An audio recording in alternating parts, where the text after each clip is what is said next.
I'm Millie Love, and today I want to talk about beginning new creative projects.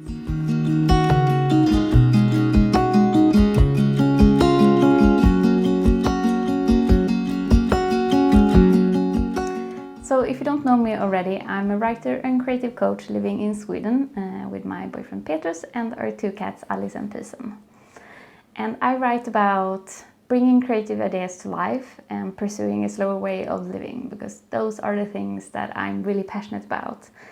And I've been blogging for about 4.5 years and pursuing photography more consciously the last 3 years.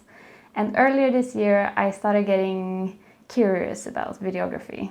I've been wanting to add a channel to what I do online that is more direct, more talking to you, not just through writing. And the two mediums that I could think of was either a podcast or doing video. And video always felt a little bit more creative, a little bit more fun to me. And yeah, my gut feeling said go with video, but video felt scary. It felt really scary, and YouTube felt even more scary.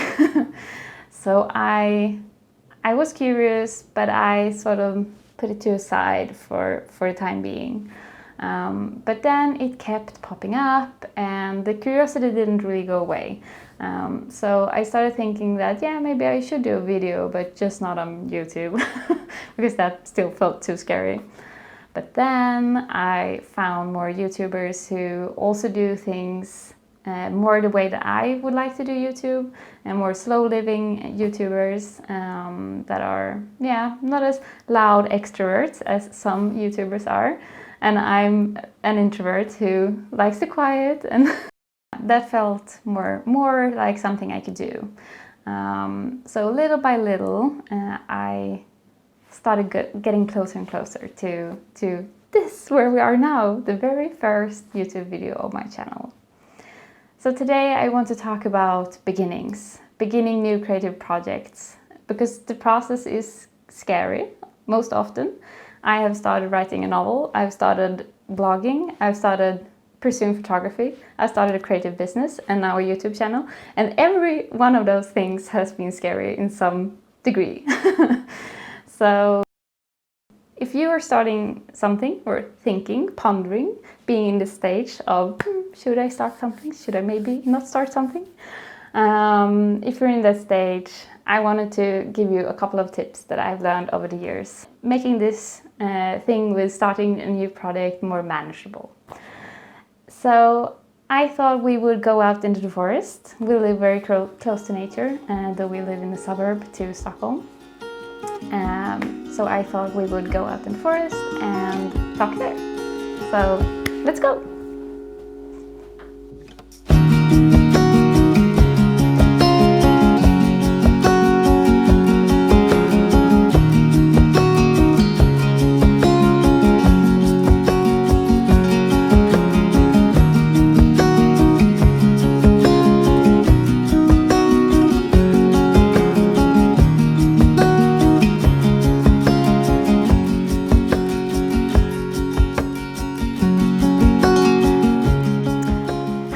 The forest.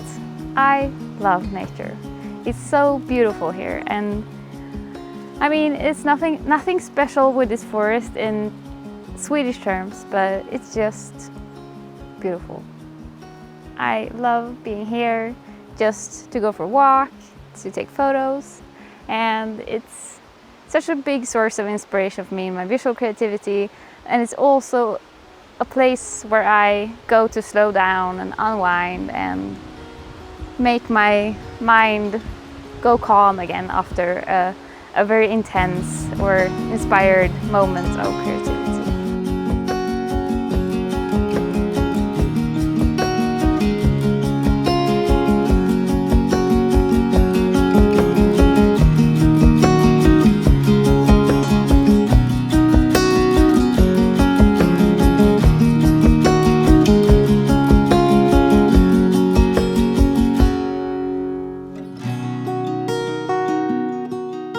So a deer just ran super fast across the walk down here, and I mean I see them from time to time here in the forest, but it was running so fast I think I may have scared it.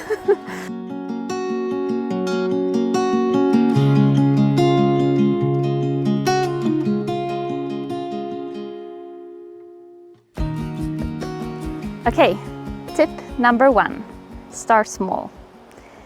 Don't feel like you have to do everything right from the start, that as you start you have to go on. It's okay to just dip your toes in the beginning. Take one little tiny step towards something that you want to do. Follow your curiosity and joy and experiment. Just try it out. And it doesn't have to be such a grand, big thing to begin something. You can just play around with it in the beginning. I think we make beginnings so huge, and they really don't have to be. We can take one tiny little step after another. And I think so many people fall into overwhelm in the beginning of a project, and it makes us not go forward. It freezes us because it feels too big to even start it. So try to break down that overwhelm. Try to see what are the absolute first, tiniest, most gentle steps that you can take in the beginning. And then just take one of those, and then maybe another.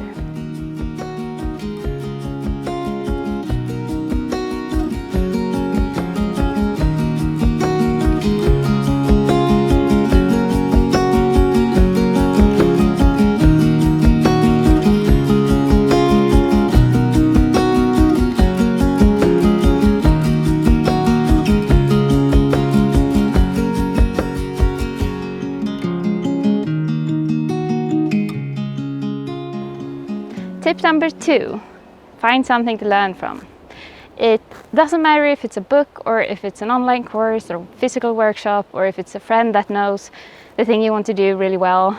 The point is that it's so good to have something that you can hold on to and that can show you the way in the first couple of steps. Because, you know, learning something new can be hard and quite disorienting, and often it doesn't take more than a couple of pointers to get you started. So do find something to learn from. Don't just try to do everything on your own from the very beginning.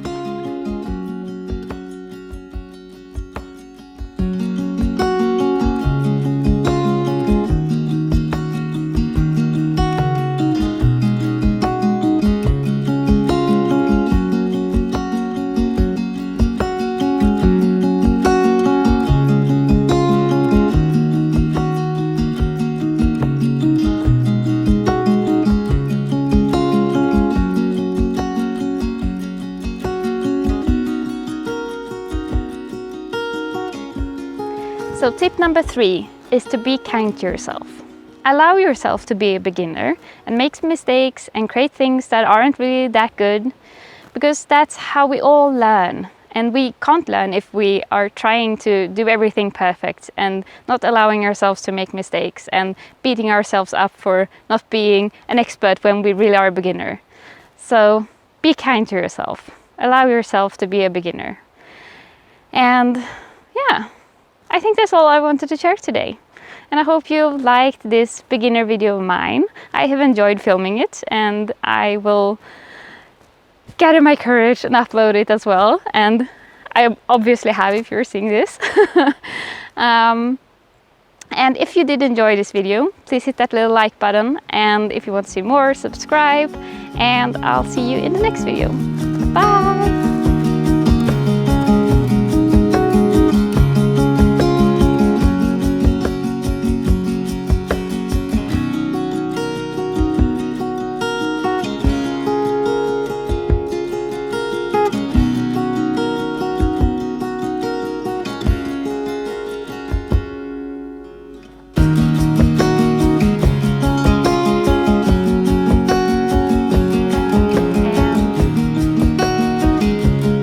I write about